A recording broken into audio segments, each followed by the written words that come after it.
In this video released by the U.S. Coast Guard, a Narco submarine is being intercepted in real time. A Marine patrol aircraft was conducting a routine patrol near the Pacific coast. Suddenly, they spotted the shadow of a submarine moving beneath the surface. They immediately reported it to the U.S. Coast Guard. Within minutes, 2 boats and a helicopter were on the scene.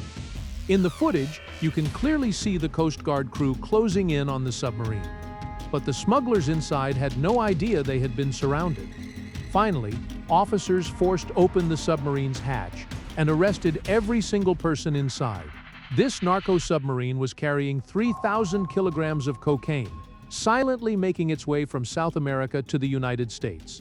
This was just one of 200 narco submarines captured by authorities between 2006 and 2025. But those are only the ones that got caught. Every single year, thousands of submarines deliver illegal drugs into the USA, and nobody ever finds out. How do narco submarines work? Why are they so difficult to catch? And where exactly are they built? Welcome back again. Drug smuggling is a crime that every country in every era has tried to stop through different agencies and different methods. But despite all those efforts, the USA and many countries in Europe have still not been able to stop it completely. The biggest reason? The major drug cartels are always trying to stay 2 steps ahead of the anti-drug forces. From the very beginning, South America has been the stronghold of the illegal drug mafia. The reason is simple. Its unique climate is absolutely perfect for growing coca plants. Right now, Colombia produces more cocaine than anywhere else on Earth. 90% of all cocaine seized in the USA is linked back to Colombia. After Colombia comes Peru, and then Bolivia. These 3 South American countries are known as the Golden Triangle or the Andean Triangle of the cocaine industry. A staggering 99.5% of all the cocaine in the entire world is produced in just these 3 countries. Over the decades, drug cartels have used very different methods to move cocaine from South America to Central America and Europe. Back in the 1960s, when security was loose, people simply packed drugs into their luggage and carried them on normal passenger flights.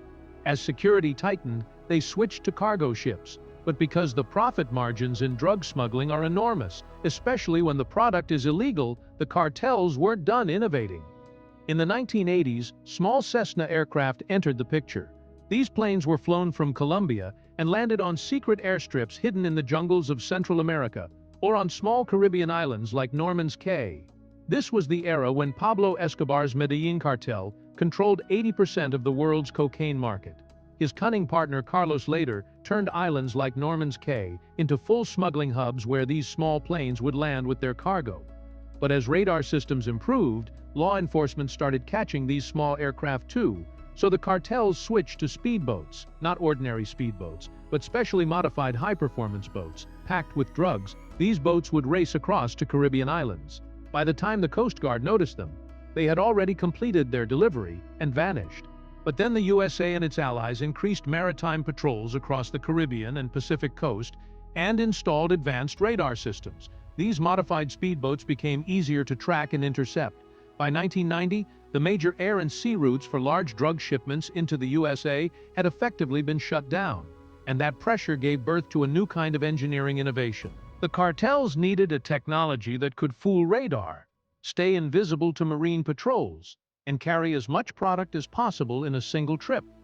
The answer was submarines. Cartels began engineering their own submarines, built from fiberglass, which scatters radar signals and makes them nearly invisible to detection systems. Where speedboats had limited capacity, these submarines could carry between 5 to 10 tons of drugs in a single run. These vessels, known as narco submarines, were so successful that for years, anti-narcotics authorities had absolutely no idea how drugs were entering Central America. This trend began in 1990, but the secret wasn't discovered until 16 years later, when the very first narco submarine was captured in 2006. About 160 kilometers off the Pacific coast of Costa Rica, a U.S. Coast Guard team was out on aerial patrol when they spotted 3 plastic pipes sticking up above the waterline. Beneath the surface was a 50-foot-long submarine built from wood and fiberglass. The U.S. Coast Guard admitted they had heard about these submarines, but this was the very first time they had actually seen one. From 2006 to today, a total of 200 narco submarines have been captured. But authorities believe that many times more have gone completely undetected. There are 4 types of narco submarines. Type 1, the low-profile vessel or LPV. This vessel doesn't fully submerge. Most of its body stays below the waterline, with just a small section above the surface, around 14 meters long, painted in ocean-matching colors for camouflage. It can carry up to 7.7 tons of cocaine. Authorities say this type mainly operates on shorter routes, from South America to Central America. Type 2, the transatlantic semi-sub. Similar in design to the LPV, but larger, more modern, and over 20 meters long. It has 3 separate compartments, one for the engine, one for the crew, and one for cargo. Its fuel capacity reaches up to 20,000 liters, enough to travel all the way from Brazil to Europe without stopping. There is no GPS on board.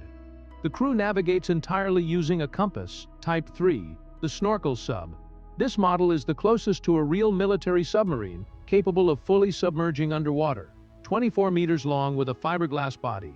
When in operation, only a single snorkel pipe remains above the surface, feeding air to the diesel engine and oxygen to the crew. It has ballast tanks that can take it deeper underwater the moment a threat is detected. To this day, not a single snorkel sub has ever been captured while at sea. Type 4, the electronic submarine. The most dangerous of all. This is the most advanced and modern narco submarine ever built, 12 meters long, fiberglass body, and no crew inside whatsoever, no diesel engine either, just batteries powering 2 electric motors. Because it's fully electric, it runs in near-complete silence. Sonar scanners cannot detect it. Its range is only 60 kilometers, so it is towed by a larger ship using a rope. The moment Coast Guard vessels approach, the rope is unhooked and the submarine silently disappears beneath the surface. Authorities say this submarine has never once been caught in action.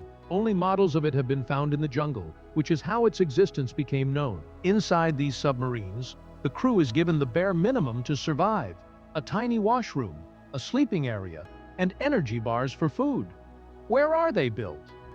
These submarines are constructed mostly in secret shipyards hidden deep inside the dense jungles of South America. These locations are so remote, getting there is nearly impossible. And because of the thick jungle cover, these shipyards cannot be spotted by satellites, drones, or helicopters. Estimates suggest that building a single submarine costs around $2 million, but that cost means nothing compared to the value of the cargo. 10 tons of cocaine is worth up to $400 million on the street. That's exactly why these submarines are built for single use only. Once the mission is complete, the valve is opened, and the submarine is intentionally sunk to the ocean floor, so it can never be found, and no evidence can ever lead back to its builders. Even if the crew is still inside and realizes Coast Guard vessels are closing in, they immediately open the emergency valve, deliberately sinking the submarine, and swim to the surface. No evidence, no proof, no trace. Before 2008, U.S. law stated that if a narco submarine was sinking, the Coast Guard would treat the crew purely as people in danger of drowning and rescue them. The submarine would sink thousands of meters to the ocean floor. All evidence gone. Without evidence, building a court case was nearly impossible.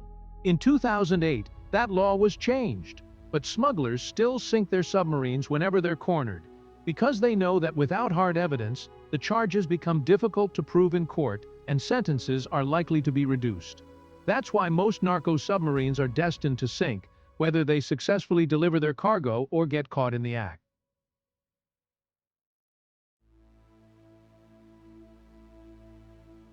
But here's the question: where did authorities get all this detailed information about narco submarines that you've seen in this video? In 2022, a major figure in the smuggling world was arrested, Oscar Moreno Ricardo, known by his title, the King of Narco Submarines. He wasn't a smuggler. His entire role was designing and building these submarines. He had previously transported cocaine using speedboats. But over time, he transformed himself into the go-to engineer and designer for the most advanced stealth vessels used by major cartels. He built submarines for large criminal organizations in Mexico and Colombia. Oscar Moreno Ricardo typically stayed hidden inside his secret jungle shipyard. But in January 2022, he traveled to the Colombian city of Medellin to close a deal, and that's where he was arrested. The operation involved Colombia's national police, the Colombian Army, and agents from the U.S. Drug Enforcement Administration. Arresting master builders like Oscar is a significant victory for law enforcement. But in reality, it is only the tip of the iceberg. Despite every successful operation, experts believe thousands of tons of cocaine are still moving beneath the ocean surface, reaching Central America and Europe without detection.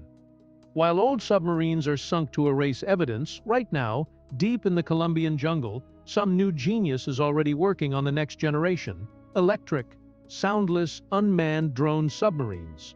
The truth is simple: as long as the demand for these drugs exists, the billion-dollar cartel business will keep evolving, changing shape, finding new ways. What do you think about all this? Let me know in the comments section below. I hope you enjoyed this video.